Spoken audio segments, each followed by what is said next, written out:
بسم الله الرحمن الرحيم الحمد لله والصلاة والسلام على رسول الله وعلى آله وصحبه ومن والاه. إذا نرحب بكم في هذه سلسلة تمارين sur les machines électriques. اليوم إن شاء الله مع التمرين الثالث sur le transformateur monophasé. في هذا التمرين إخواني الكرام عندنا un transformateur monophasé. L'étude d'un transformateur monophasé a donné les résultats suivants. Mesure en continu des résistances des enroulements à la température de fonctionnement. Atteignons la résistance R1 0,2 ohm et la résistance R2 0,007 ohm. ثم هذه أولا ثم عندي ليسي à vide. ثم عندي ليسي à vide. وين alimentنا le moteur في البريمير une tension U1 nominale 2300 volts. On a mesuré la tension au borne du secondaire à vide, ما كحتاج charge كاين غير un voltmètre. Donc la tension secondaire كانت 240 volts. Le courant absorbé au primaire 1 ohm ou la puissance absorbée à vide, la puissance active absorbée à vide, il y a 275 watts. ثم درنا un troisième essai en court-circuit où alimentina le primaire par une tension de 40 volts. Le secondaire est court-circuité, donc la tension c'est le 0, mais كان عندنا un courant de court-circuit de 200 ampères. أول سؤال إخواني الكرام calculer le rapport de transformation. كما تعلمون جميعا إخواني الكرام أن le rapport de transformation دائما نحسبوه à vide. دائما نقيسوا le rapport de transformation à vide. اللي يساوي la tension du secondaire à vide sur la tension du primaire à vide. Donc اللي راح تجيني عفوا اللي راح تجيني 240 sur 2300. 240 sur 2300 وهكذا يجيني le rapport de transformation. طبعا التطبيقات العدديه تلقاوها في لا فيرسيون بي دي اف اللي موجوده على الموقع نتاعي تقدروا ترجعوا لها. اذا هذه التمارين كما هو معلوم كلها موجوده في الموقع بالحل اون فيرسيون بي دي اف. وهنا نشرح الحل باش نفك بعض الغموض اللي ممكن ما نقدروش نكتبوه ولا نعبروا عليه بالكتابه. الموقع كلكم تعرفوه تلقاوه في سور جوجل. الآن السؤال الثاني إخواني الكرام montrer que dans l'essai à vide les pertes Joule sont négligeables. Montrer que dans l'essai à vide les pertes Joule sont négligeables. إخواني الكرام حنا على بالنا باللي la puissance absorbée à vide فيها deux puissances. فيها les pertes fer au stator زائد les pertes Joule au stator à vide. Les pertes Joule يتبدلوا à vide en charge يتبدلوا mais les pertes fer ما يتبدلوش. نجو نحسبوا حنا هذه على بالي بيعطوها لي 275 واط كلش. نجو نحسبوا البيرت جول ستاتور افيد راح تساوي R1 I1 0 كاري اللي هي 0,2 فوا 1 امبير او كاري. هذو على حسب لي دوني اللي عطاوهم لي ممكن نسيتوهم. لاحظوا معايا لا ريزيستانس R1 0,2 لو كورون افيد هو 1 ampère. Donc RI au carré, il y a les pertes Joule. Donc Gini une valeur très petite. Donc Gini 0,2 fois 1, donc 0,2. Qu'est-ce que donc 0,2 نقولوا هذه elle est très petite devant P1 0. وكأنه P1 0 تساوي بالتقريب كلها لي بيرت فير au stator. دونك نقدروا نيجليجيو لي بيرت جول. يعني واش تمثل 0,2 من 275 وكأنه راهي هنايا لي بيرت فير زائد 0,2.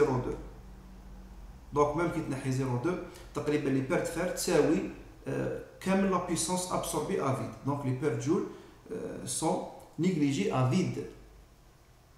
اذا هذا بالنسبه للسؤال الثاني. السؤال الثالث déterminer la valeur de la résistance ramenée au secondaire. رamenée au secondaire إخواني الكرام هنا لازم عليكم تتذكروا ليبوتيز دو كاب. لازم عليكم تتذكروا ليبوتيز دو كاب. طبعا انا مش هنعاودها لهنا ولكن موجوده في الكور، تنجموا ترجعوا لها سواء في لافيرسيون بي دي اف او في ان فيديو كنت درتها ديجا من قبل.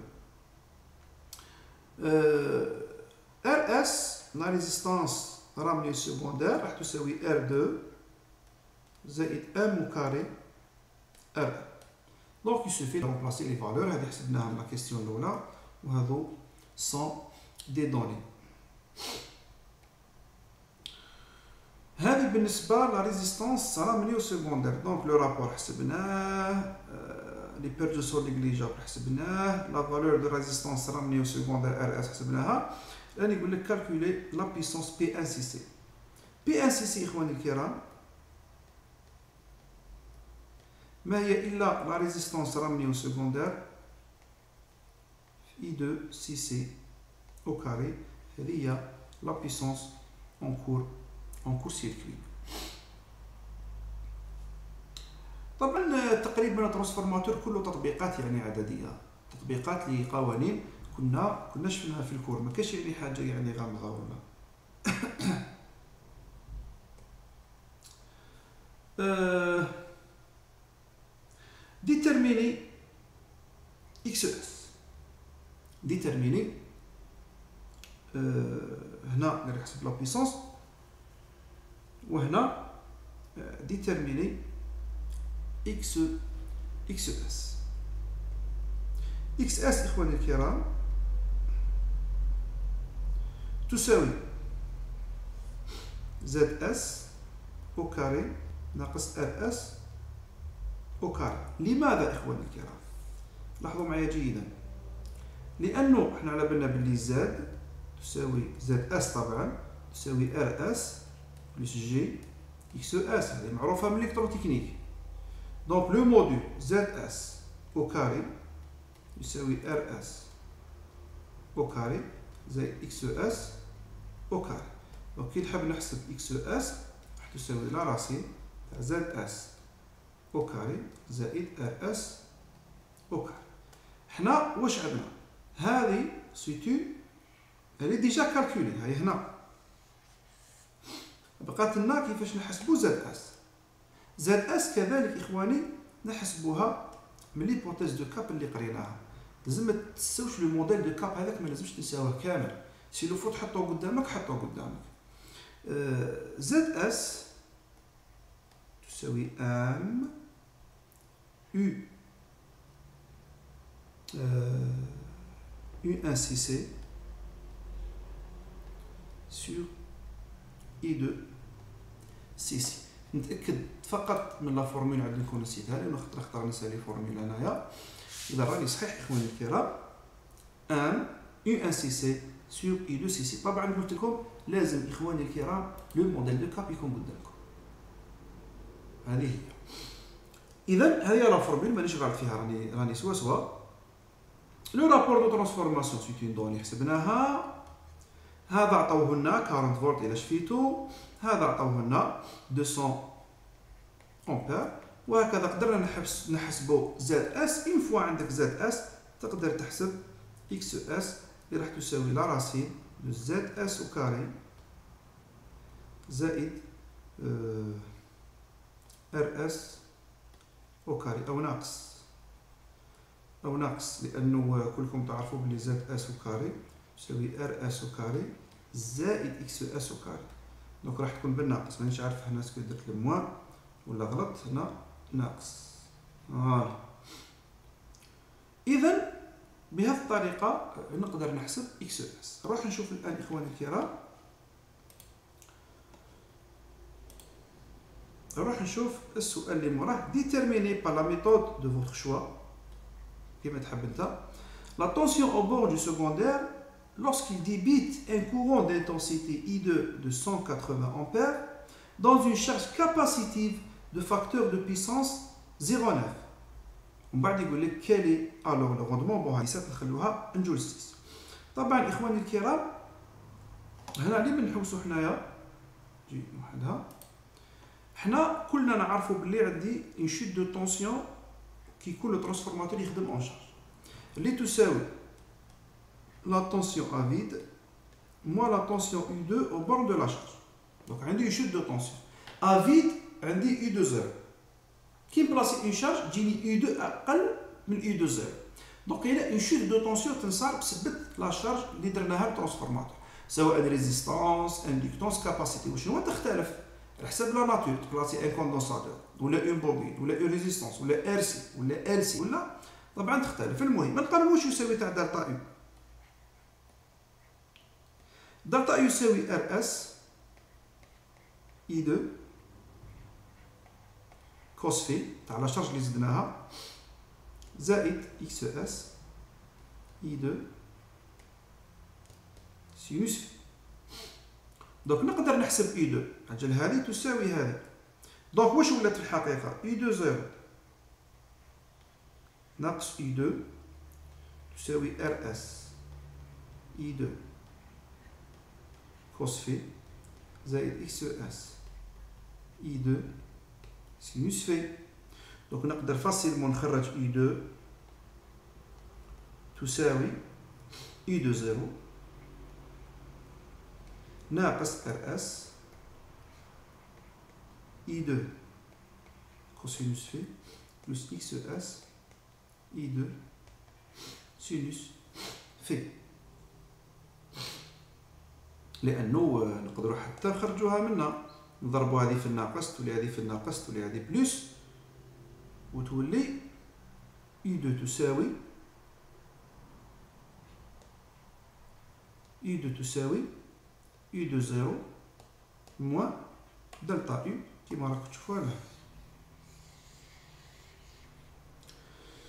دوكا ما بقى لي الا دي زابليكاسيون نيميريك. هذه عطاوها لي، هذه حسبتها، هذا مدوه لي 180، هذا كوس في عطاوه لي 0.9. دونك سو في تجيب في وتروح تحسب سينوس في. وشنو اتونسيون قال لك اون شارج كاباسيتيف. نعاود نرجع لهنا سريعا.